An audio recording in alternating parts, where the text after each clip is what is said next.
Well, why don't we just get started as people start coming in? If people could mute themselves, at least while we are talking, that would be great. And we will have time for Q&A at the end. You'll be able to raise your hand and unmute yourselves as well. But good morning, everyone. I'm Maggie Woods. I'm the director of the Office of Digital Opportunity, and we're really excited to be starting this spectacularly beautiful Thursday morning with all of you. We wanted to make sure that all of our grantees are prepared and ready to close out their grants with our office. I can't believe we're getting to this point, right, of thinking about Closeout, but of course we are. And really, Closeout is all about celebrating the impact that you've had on your communities. And so that's what we're really excited about. But we know that there will be some administrative pieces that we want to make sure that everyone is aware of now so that we can be prepared over the course of the year. And just a reminder to please mute yourself if you're unmuted just until the end when we take questions. So today you're mostly going to hear from my colleagues Kaya Edwards and Adrienne Clark. But we have the whole digital opportunity team on the call. We are here to support you.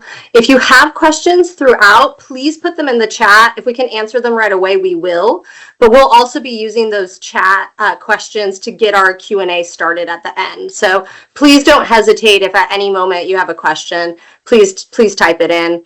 And I just want to say that this is the beginning of learning about Closeout. Your program officers, your finance officer is here for you the whole time, right? So as you do your monthly check-ins, as you turn in your quarterly accountability reports, there'll be lots of time to continue to ask questions and to learn more about this process. But we wanted to get everyone on the same page to get us started.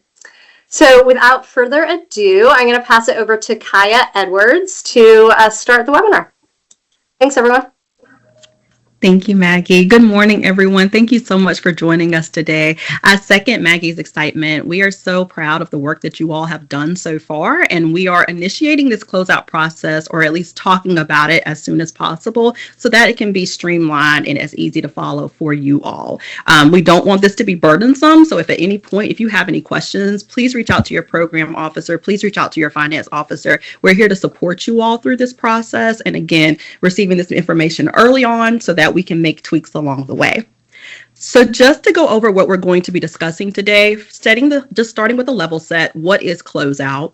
We're going to talk through some key dates as well as the closeout process and how we're breaking it down to make sure everyone stays on track, including the completion of programmatic activities, the submission of final reporting, initiating that final funds request and what that is in consideration of, as well as the notification of the grant closeout. We'll talk about some high-level questions that we've been receiving so far, and then of course opening it up to you all for that Q&A component.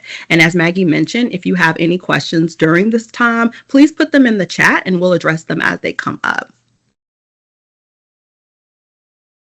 So just starting with the level set, what is Closeout? Closeout is the process in which our office confirms that all grant award requirements have been met, including both finance as well as programmatic obligations. So this includes the submission of the final reporting, any type of reconciliations of cash balances, so if funds need to be returned, or certifying that all funds have been expended under the grant, as well as just through the end of the grant life cycle.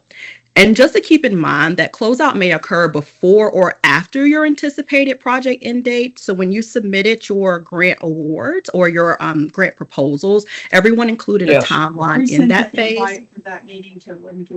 Everyone included a timeline in that. And I changed my account.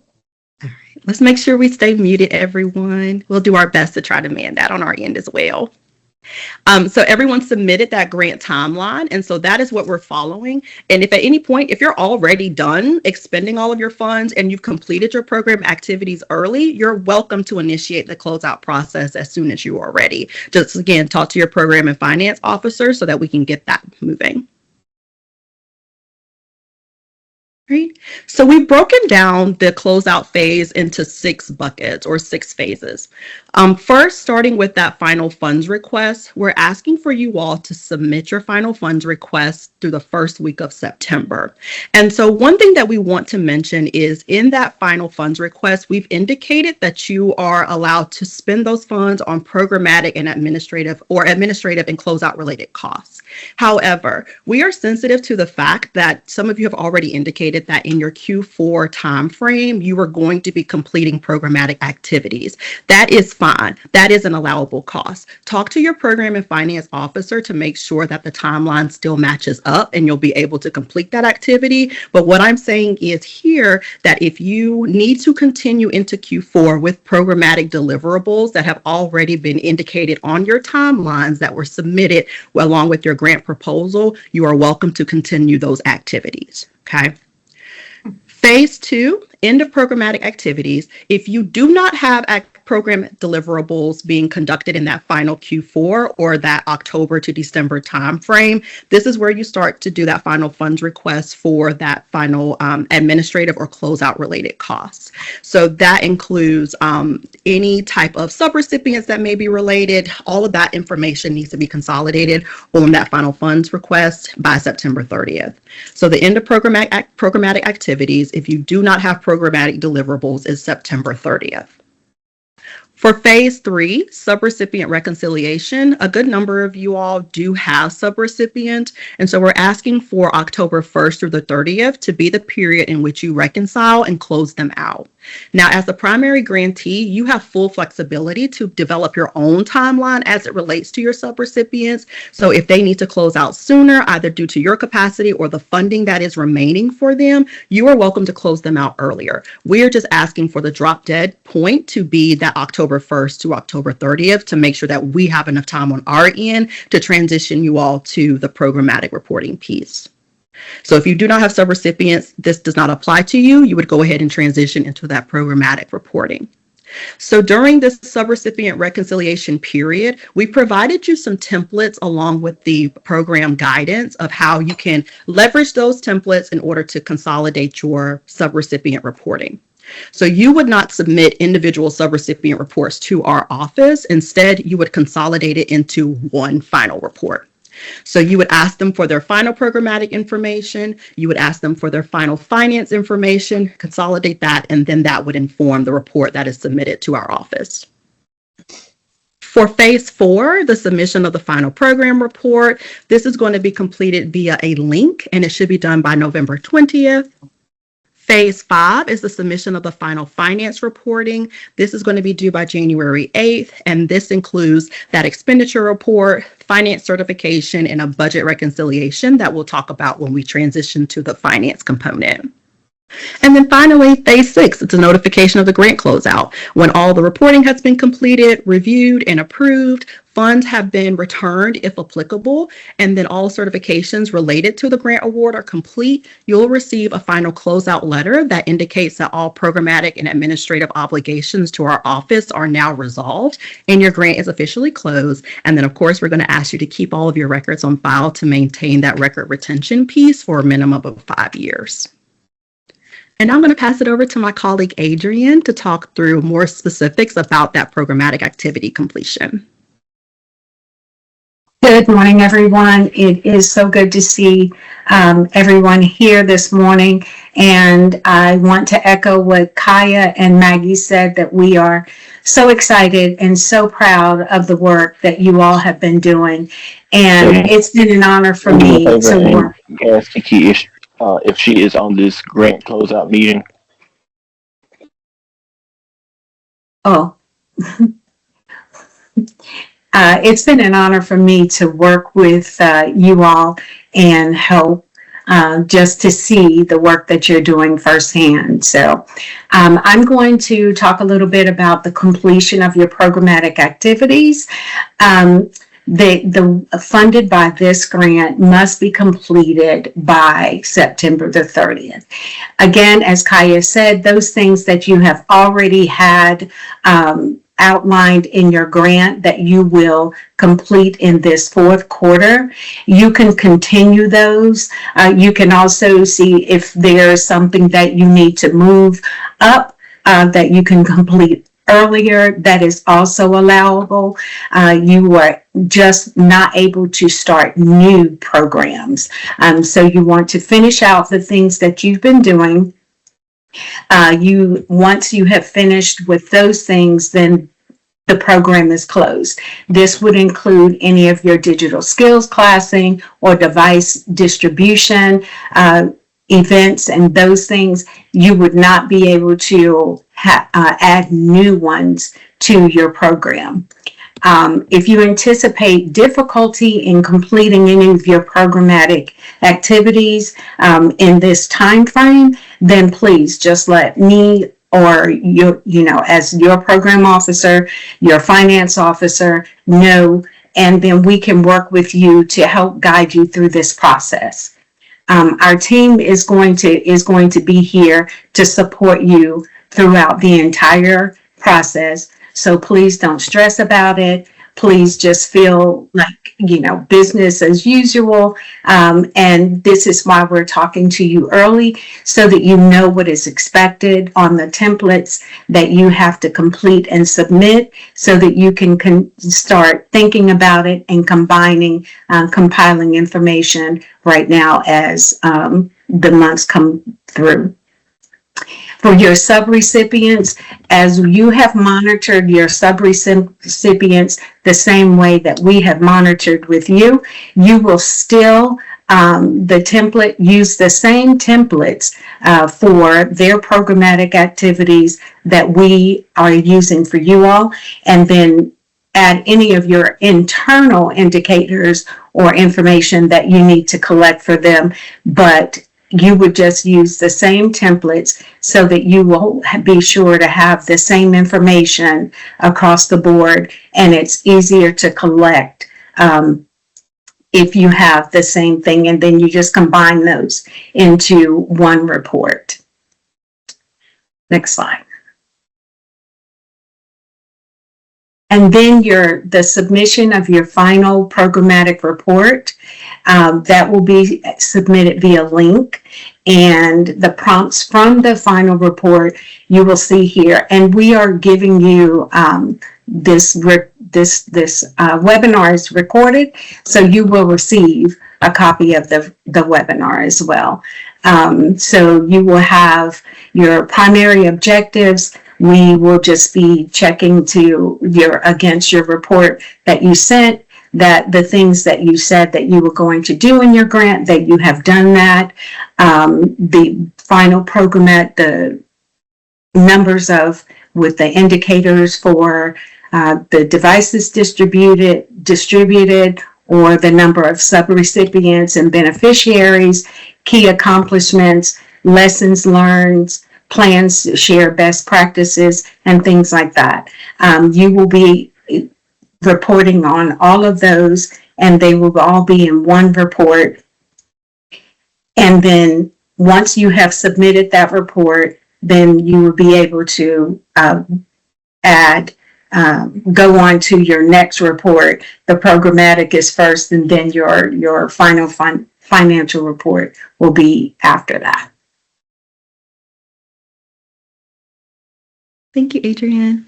All right, so now we're going to talk about the finance components in more detail. So first, again, that final fund request window and the allowable costs that are applicable, September 1st through the 4th is when we're asking for you to submit that final request window or submit that final request to us. And we're doing that, one, to make sure that we have enough time to distribute the funding to you all, and then have any conversations that we may need to in regard to remaining funds that are left in that final quarter.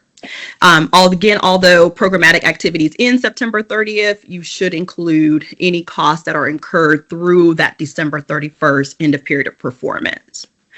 Allowable costs during that October to December window include final programmatic and financial reports, any audit costs, organizing records for retention, finalizing KPIs, any storage costs related to disposition of grant-related materials, any facility costs that are incurred during the closeout period for space used to complete grant closeout activities, and then personnel costs. So if you have program staff that are going to be supporting the gathering or the organization of documentation to support compliance through the closeout period, that is an allowable cost, as well as if you want to start to evaluate best practices or program successes, you're welcome to use the funds there as well. And again, this is for folks that do not have program deliverables in that final Q4 period.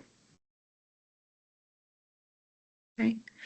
For the final finance closeout packet, that's what we can call it essentially here, you're going to be submitting that final expenditure report that reflects all expenses incurred through December 31st of 2026. And the same way that you've been submitting those monthly expenditure reports, you would do the same thing here in that final window, making sure that you have all those costs reflected.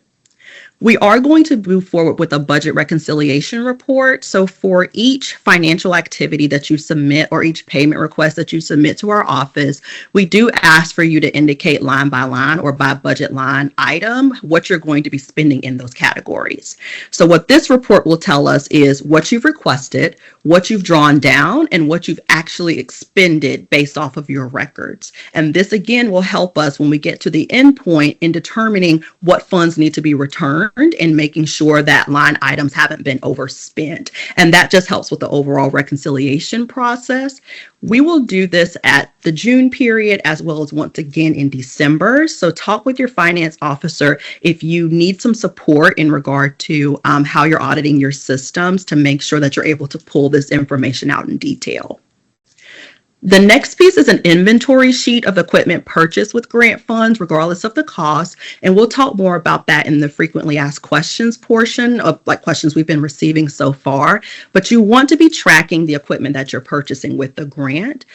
The next piece is the closeout certification form. So this is just a high-level certification that says I was awarded X amount, I drove down X amount, I actually spent X amount, and this is what I'm returning to the office and the method in which I'm doing so.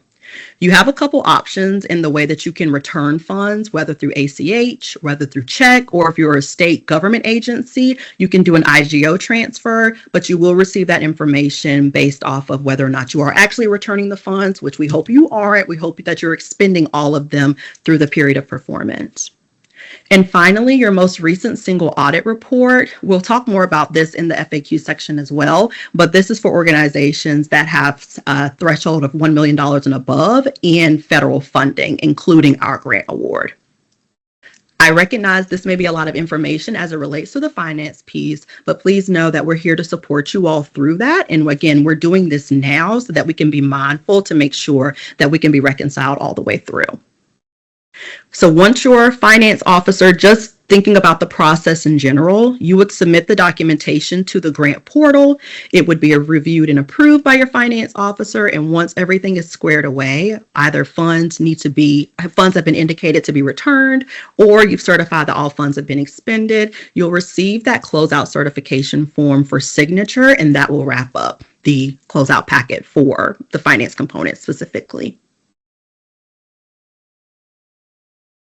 All right. And then the two final pieces is the notification of the grant closeout and just record retention. Again, when we're thinking about processes for November 20th, that is when we're asking for you to submit your final programmatic report. By January 8th, we're asking you to submit your final finance documentation packet. And then once all of these items, again, have been reviewed and approved, then you'll receive that closeout letter that says that all obligations have been met and the grant award is officially closed. For that record retention piece, once you receive that closeout letter, and for at least 5-year minimum, you need to keep all documentation that you've submitted to our office in your own files. Yes, the grant portal serves as a place, but you should also keep it for your records as well. And now we're just going to transition into some questions that we've already received. So first, we sent out the notification that programmatic activities in September 30th, but we're adding in this caveat of Can program staff, for example, digital navigators, continue to be funded during the October to December period? Yes. If you anticipate any difficulty completing programmatic activities, specifically those that you have indicated on your timeline that was submitted with your grant proposal, please continue delivering those programs, okay? No new programming may begin after September 30th, but you may continue what you have already done, especially if it's already documented on your timeline. Is the grant ending early? No, the period of performance runs through December 31st, 2026, but we're being intentional about leveraging this final quarter as that closeout window so that we can make sure that everyone is prepared and has what they need to reconcile on their end. What if you have remaining funds after September 30th? This is a poor part where we are being intentional about having these conversations now so that if the spend pace isn't matching up to your projected costs, or if you have remaining funds due to any number of reasons as it relates to your program, whether you started late or whether you are having issues with personnel, we are taking the time to review your timeline and scope as well as your spending projections now to determine whether all of your funds are going to be awarded by the deadline or expended by the deadline. And if you get to a point and you say, well, I don't think I'm going to be able to spend all of this money due to XYZ reason, then we can talk about a potential award reduction and deobligate some of those funds so it becomes less of a burden in one, having to spend the funds as well as having to return them if you do not use them. And again, that is something that you'll talk about in more depth with your program and finance officer. But ultimately, any unspent funds, which is cash received but not used, or any undrawn funds that you were awarded but did not request, will be reconciled during that closeout period and it's going to be returned as required. Can devices and equipment continue to circulate through an organization after September 30th? Yes, 100%. Any devices that are purchased during the grant period of performance may continue to be circulated. You do not have to stop that portion of your regular services. Can hotspots, phones, wireless services, etc., be charged beyond September 30th? Yes, you may continue to charge service costs through the official award end date of December 31st, 2026.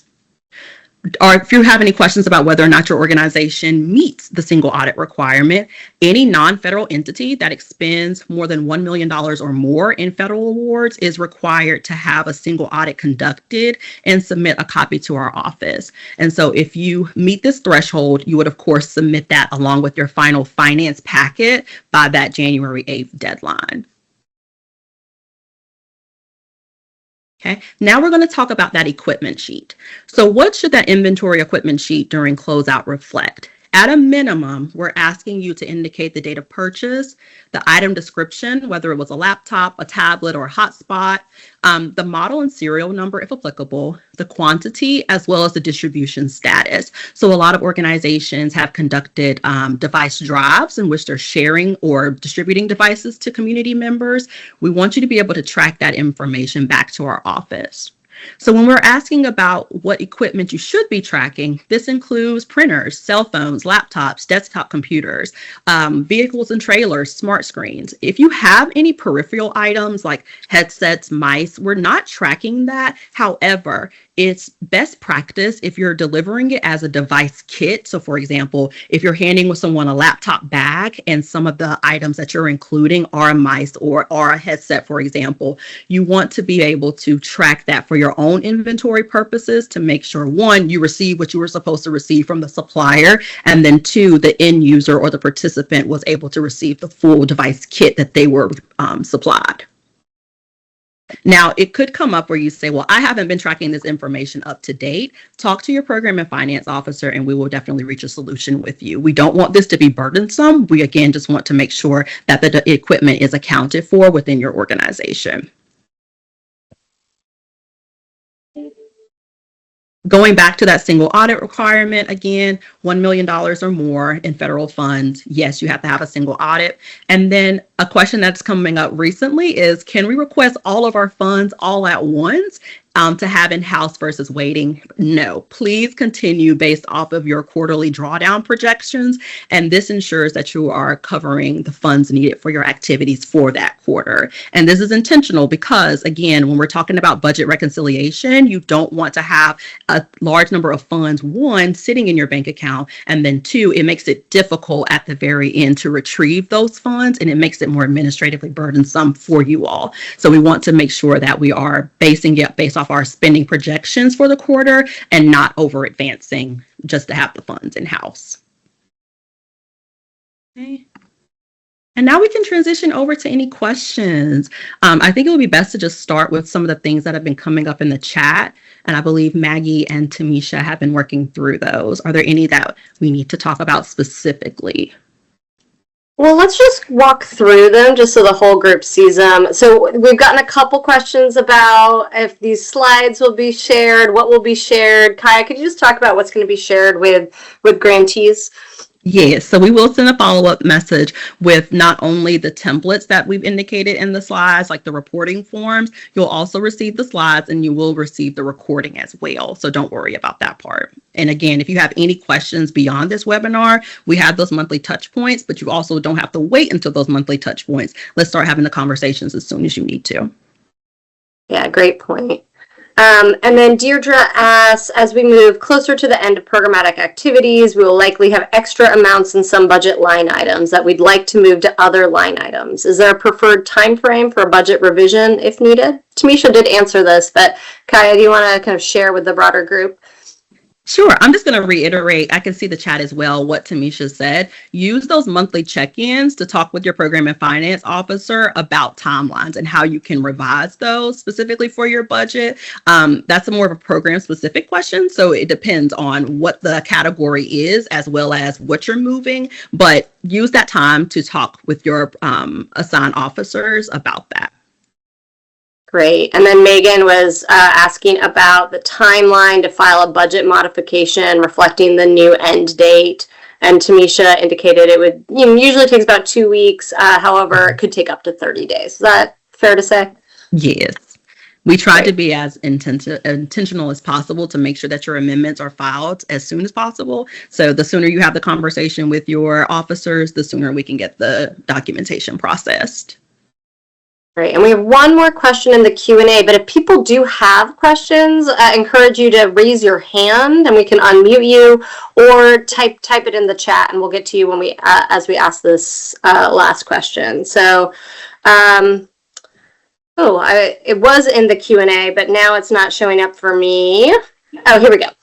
So Jay asked, when reporting on closeout activities, how detailed should we be? Is it enough to have staff create timesheets that say closeout work, or should we explain what tasks they are completing for this phase of the grant? Mm-hmm. And Tamisha responded that staff can write their timesheet, the hours they worked for closeout activities.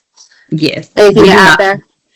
Yes, just to reiterate what Tamisha said, we do not go into detail about what specific activities are being completed, just making sure that the timesheets match up to the hours that are being charged to the grant. Great. All right, it looks like Siobhan has her hand raised. Mm-hmm. Yes, thank you. So when we met last week, we were talking about programmatic activities in that last quarter. Our project is Digital Navigators, and at this point, they are really just doing digital navigation classes every day. And I was hoping that they can do those through October through December. And what I'm hearing today is that, yes, they can. But I just want to make sure, because my timeline says that they will continue to provide classes from October to December. But I felt like the other day when we talked, you had different stuff on your timeline. And so I'm concerned that the timeline that is official is different from what I have on this Word document. Yes, thank you for that. Yes, so what we are saying, we have updated our guidance because, again, we are very sensitive to the fact that the program staff that you all have is doing really great work in the community, and we want to make sure that those services are still being delivered to the participants or to the end users. So, yes, to your point, if already in your timeline you have indicated that program staff will be completing trainings up until that Q4 period, they are welcome to continue to do so. Excellent. Thank you. Of course.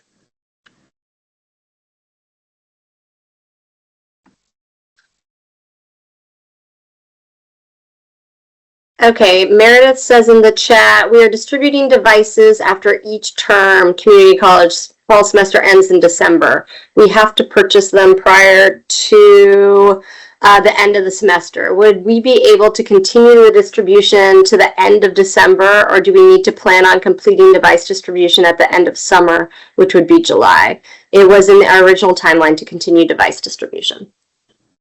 As long as you are not charging any type of staff time beyond that December 31st period, you're welcome to continue your device distribution component in that Q4 window. I hope that answers the question.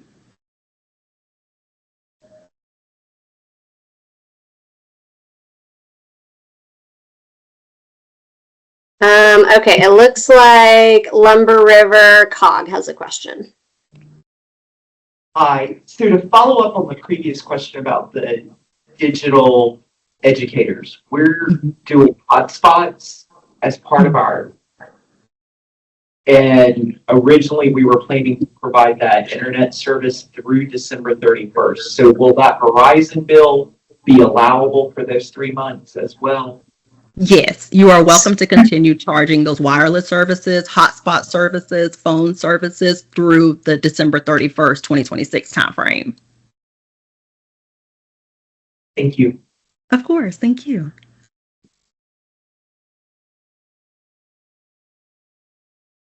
All right, it looks like Lakeisha's asking ISP payments, so internet service provider payments. If we are providing internet to community members, is it okay to pay the ISP upfront, even if the service timeframe is past the 12/31 program closeout?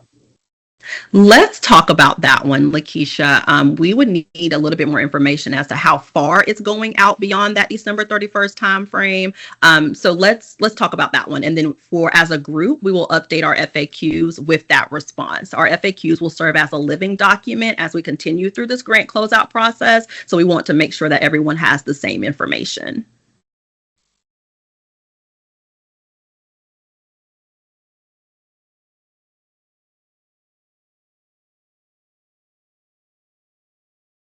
What other questions do y'all have? Deirdre. So just as a follow-up to that, I was kind of questioning that myself with a grant administration, because that was an acceptable line item in the original budget. And so if the grant administration process goes into January, then the payment for that grant administrator won't come until the end of January. So, which will be beyond the closeout date of January the 8th. So I was just trying to figure out, do we need to anticipate how much time it would take, or is that invoice for the grant administrator acceptable afterwards? Or I don't know how that exactly works. And maybe that's something I can talk with my program officer and finance officer with specifically. Tabisha, do you feel comfortable answering that question? If not, then we can, of course, leverage that as another FAQ to add into the document. Well, I was going to say, Deidre, let's just take that one offline so that I can learn a little bit more about the time frame. Okay. I have questions to ask regarding that, so yeah. Okay, sounds good. Thank you. It sounds like Emma also has a similar question. Mm-hmm. So yeah, this might be something that you work with your program officers on, your finance officer, but then we will update an FAQ too. Mm-hmm. Tatiana says so I think this is in reference to Lakeisha's question. Some subgrantees of mine are interested in paying for a full year of hotspot service ahead of time at a discounted rate. Just for context. So again, I think that's something that we'll need to update our FAQs Yeah. and might be something that we need to work with on an individual basis for grantees. Yes.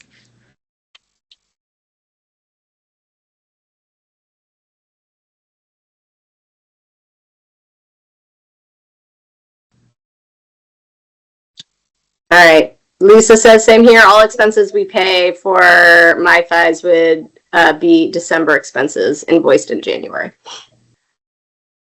Okay.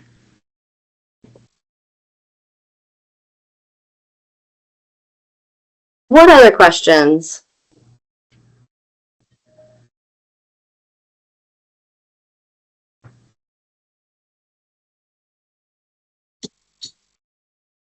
Adrian.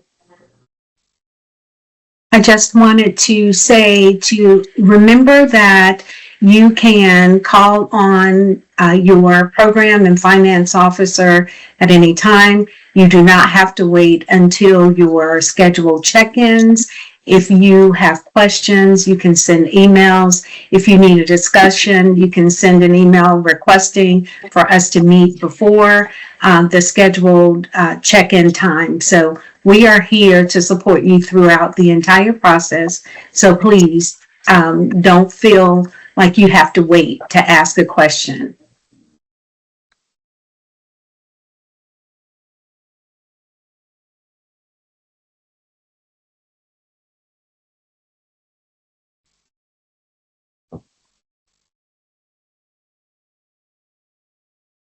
Is there anything else this team can help you with today?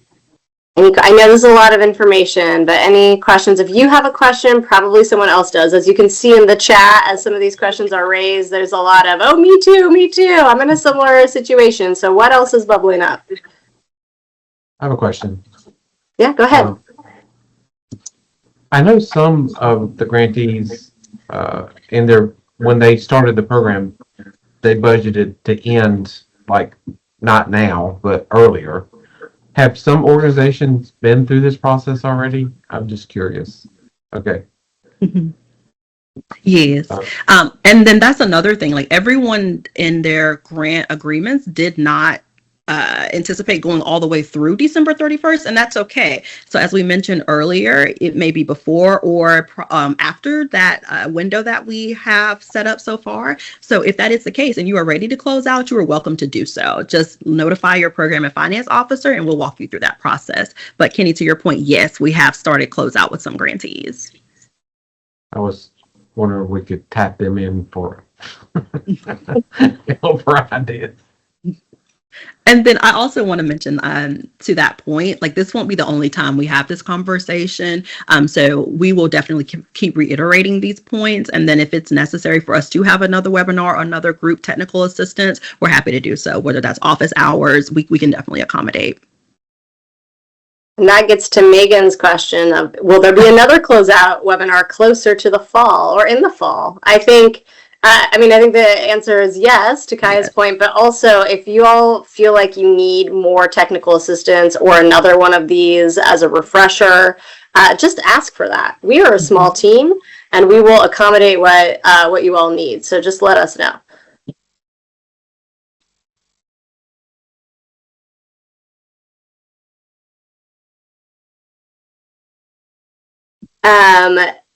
Sarah has some great feedback for us. Not a question about something, but something to help us for the future. Is there a reason all the fund request windows were during the weekend? It has been really difficult for me to only have 4 days since I'm working Thursday and Friday and not the Saturday and Sunday of the window.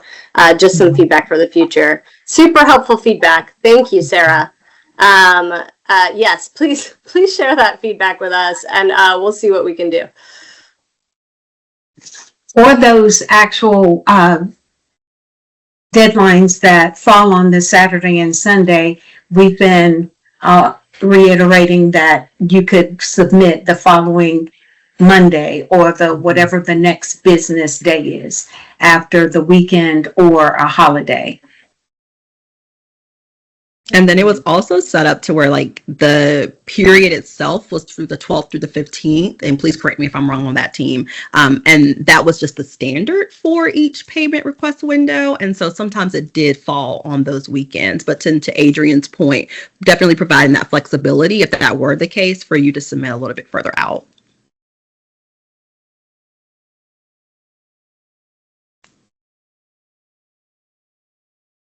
Some love for the team in the chat. So great job, team.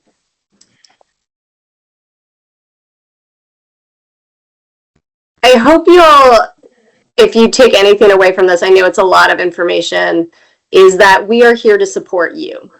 So we're having this now. I know it feels far in advance, but we're having it now so that everyone can be prepared, so that we can have the conversations now, so that as your questions, as you start thinking about this, as they start coming up for you, you can have those conversations with your program and finance officer.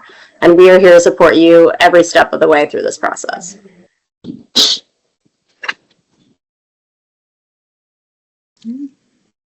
Brian says we should have a group celebration somewhere. I love that idea. We will be doing one more digital opportunity gathering, likely early fall. We're still working on location and date, but I think that could be a great place for a big celebration with our grantees. Mm-hmm.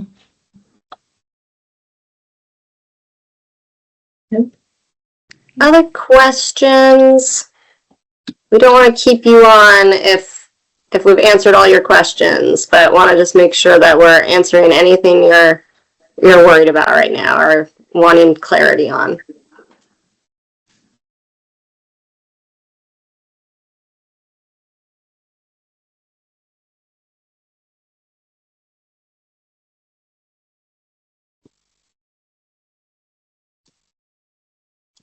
It's kind of bittersweet. I've met so many wonderful people and established so many relationships.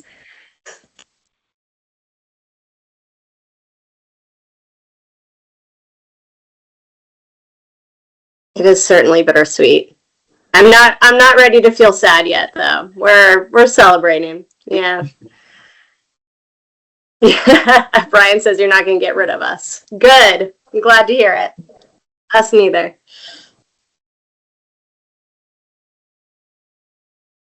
Lisa, yes, the recording will be emailed out as well.